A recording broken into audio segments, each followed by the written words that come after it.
Hello dear student, कैसे हो आप लोग। होप आप सब अच्छे होंगे। तो चलिए आज का लेक्चर स्टार्ट करते हैं, जो है कि है lecture number 8 stages of bookkeeping. जैसा कि हमारा यूनिट 1 स्टार्ट है, introduction to bookkeeping and accountancy, और आज का हमारा टॉपिक है स्टेजेस ऑफ बुक कीपिंग।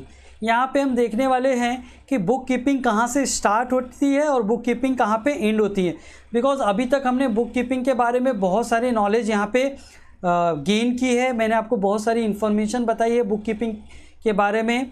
तो अब मैं चाहता हूँ कि बुक कीपिंग का जो टोटल ओवरव्यू है वो मैं यहाँ पे आपके सामने रख दूँ, कि आपको समझ में आ जाए कि बुक कीपिंग स्टार्ट कहाँ से होती है और बुक कीपिंग कंप्लीट कहाँ पे होती है। तो चलिए हमारे लेक्चर को कंटिन्यू करते हैं। फर्स्ट स्टेप, जो बुक कीपिंग का फर्स्ट स्टेप होता है वो होता है कलेक्शन। कलेक्शन से मेरा मतलब ये है कि कोई भी बिजनेस ट्रांजेक्शन, बुक कीपिंग का मतलब तो ये होता है कि आपको बिजनेस ट्रांजेक्शन को रिकॉर्ड करना है। और बिजनेस ट्रांजेक्शन का मैं जैसे आपको एक एग्जांपल बताता हूँ, परचेज ऑफ रॉ मटेरियल। तो आपने जो भी रॉ मटेरियल परचेज किया है उसे आपको बुक्स ऑफ अकाउंट में रिकॉर्ड करना है। तो यहाँ पे आपको कलेक्शन क्या करना पड़ेगा। कलेक्शन मीन्स उसको कैसे रिकॉर्ड करेंगे, उसके लिए क्या क्या डॉक्यूमेंट्स आपको मेंटेन करके रखनी है। तो उसके लिए एग्जांपल के लिए बिल होते हैं, वाउचर्स होते हैं, कैश मेमो होते हैं, चालान होते हैं, एग्रीमेंट एक्सेट्रा, बहुत सारे डॉक्यूमेंट्स हो सकते हैं रिगार्डिंग द बिजनेस ट्रांजेक्शन। आपको उसे प्रॉपरली मेंटेन करके रखना होगा। This is the first stage. Second stage, identification. Revenue transaction means जो भी बिजनेस ट्रांजेक्शन है वो रेवेन्यू ट्रांजेक्शन है या फिर कैपिटल ट्रांजेक्शन है। बिजनेस ट्रांजेक्शन दो तरीके के हो सकते हैं, रेवेन्यू ट्रांजेक्शन और कैपिटल ट्रांजेक्शन। रेवेन्यू ट्रांजेक्शन है तो उसे आपको प्रॉफिट एंड लॉस में रिकॉर्ड करना है, कैपिटल ट्रांजेक्शन है तो उसे आपको बैलेंस शीट में रिकॉर्ड करना है। अब आप बोलोगे सर ये रेवेन्यू और कैपिटल ट्रांजेक्शन क्या होते हैं। तो ये रेवेन्यू और कैपिटल एक बहुत बड़ा टॉपिक है जो हम आगे आने वाले लेक्चर्स में डिस्कस करेंगे। तो यहाँ पे खाली आपको ये ध्यान में रखना है, आइडेंटिफिकेशन मतलब आपको ट्रांजेक्शन को आइडेंटिफाई करना है कि वो प्रॉफिट एंड लॉस में रिकॉर्ड होने वाला है कि बैलेंस शीट में रिकॉर्ड होने वाला है। नेक्स्ट टॉपिक है हमारा मेजरमेंट। मेजरमेंट मीन्स जो भी बिजनेस ट्रांजेक्शन होते हैं जब तक वो मनी टर्म्स में उसको आप एक्सप्रेस नहीं कर देते तब तक आप उसे बुक्स ऑफ अकाउंट में रिकॉर्ड नहीं कर सकते। ये तो हमने ऑलरेडी डिस्कस किया है। तो यही वही पॉइंट है कि जब आपने उसे आइडेंटिफाई कर लिया तो नेक्स्ट स्टेप आपका होगा मेजरमेंट, कि आप मेजर करो कि ये ट्रांजेक्शन जो भी आपने ट्रांजेक्शन की है उसकी मनी वर्थ क्या है, मनी वैल्यू क्या है, और उसके हिसाब से आप अपने बिजनेस में उसे रिकॉर्ड कर लो। नेक्स्ट है आपका रिकॉर्डिंग। जब ये सब इन्फॉर्मेशन, ये जो बाकी के पहले वाले इन्फॉर्मेशन, कलेक्शन आपने कर लिया है, आइडेंटिफिकेशन कर लिया है, मेजरमेंट कर लिया, उसके बाद आपको क्या करना है, बिजनेस ट्रांजेक्शन को रिकॉर्ड करना है। और उसके लिए आपको पास करनी पड़ेगी जर्नल एंट्री। जर्नल एंट्री का एक क्या होती है, journal entry record all the monetary business transaction as soon as take place in a systematic manner. तो जो भी बिजनेस ट्रांजेक्शन होते हैं जो मनी वर्थ में होते हैं उन्हें हम तुरंत रिकॉर्ड कर लेते हैं इन अ बुक्स ऑफ अकाउंट। और उसके लिए हमें क्या करना पड़ता है, जर्नल एंट्री पास करनी पड़ती है। ये जो टॉपिक है जर्नल एंट्री क्या होती है, ये बहुत ही डिटेल टॉपिक है। बहुत ही अच्छे से हम आगे आने वाले लेक्चर्स में सीखेंगे कि जर्नल एंट्री क्या होती है। यहाँ पे मैंने कुछ एग्जांपल्स आपके सामने रखे हैं कि आपको कौन कौन से ट्रांजेक्शन रिकॉर्ड करने हैं। मीन्स आपको एवरी बिजनेस ट्रांजेक्शन रिकॉर्ड करने हैं, जैसे कि मैंने यहाँ पे आपको कुछ एग्जांपल दिए हैं। On 1 January 21 goods sold to mister Das for ₹10,000 on credit. तो ये ट्रांजेक्शन आपको रिकॉर्ड करने पड़ते हैं। On 1 January 2021 goods sold to mister Ravi for ₹5,000 on credit.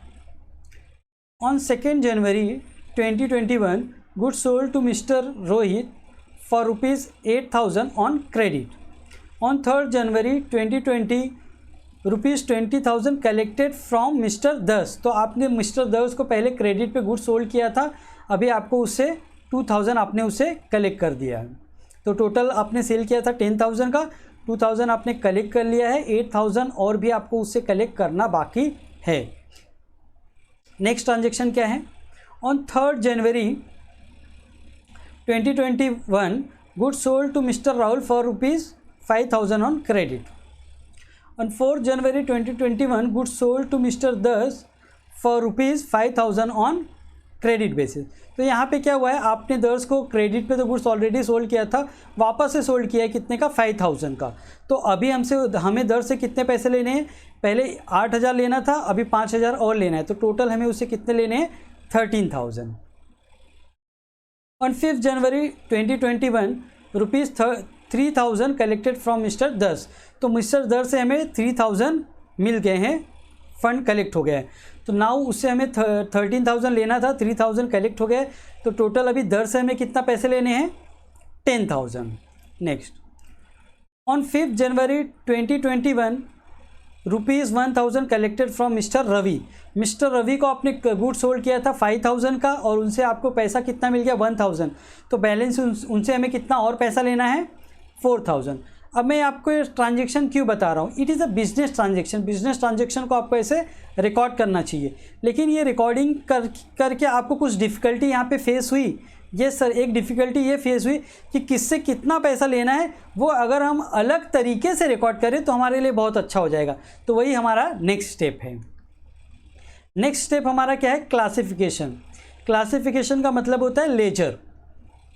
To overcome difficulty of journal entries, that to know current status of a particular account balances, means जो recording में जो भी डिफ़िकल्टीज आ रही थी उनको सॉल्व करने के लिए हमें क्या करना पड़ता है, क्लासीफाई करना पड़ता है। मीन्स यहाँ पे एक पर्सन का जो भी अकाउंट है उसको हमें प्रॉपरली और अलग से सेपरेटली रिकॉर्ड करते हैं, कुछ इस तरीके से।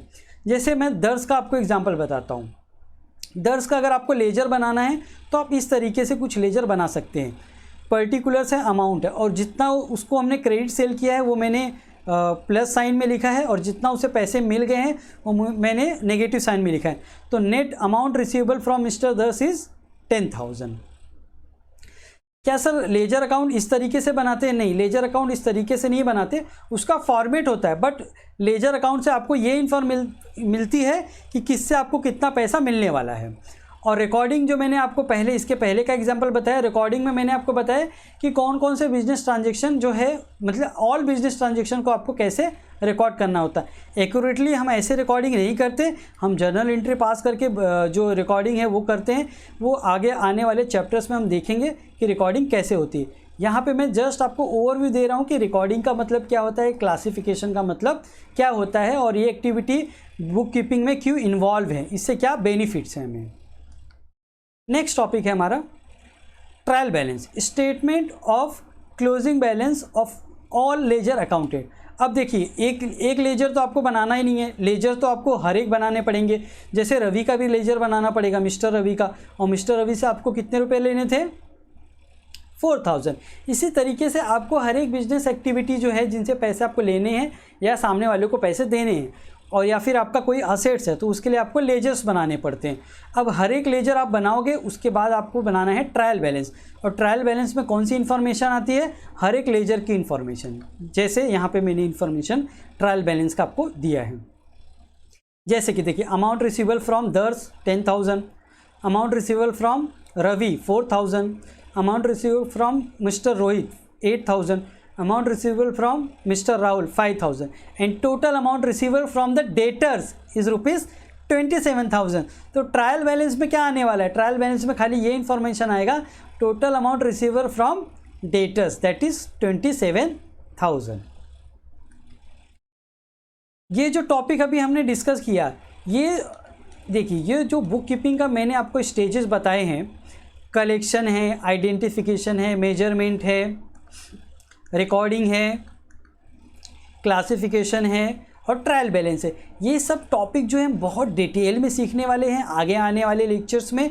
तो मैंने यहाँ पे जस्ट आपको ओवरव्यू दिया है कि बुक कीपिंग कहाँ पे स्टार्ट होती है और कहाँ पे ख़त्म होती है।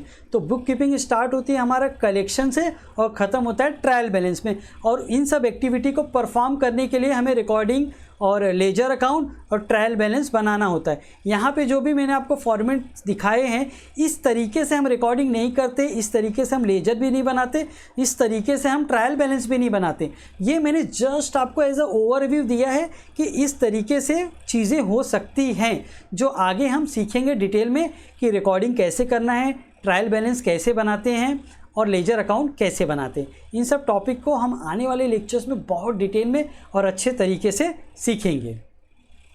होप आपको हमारा ये वीडियो अच्छा लगा होगा। थैंक्स फॉर वॉचिंग और video. To get the latest video please subscribe our channel.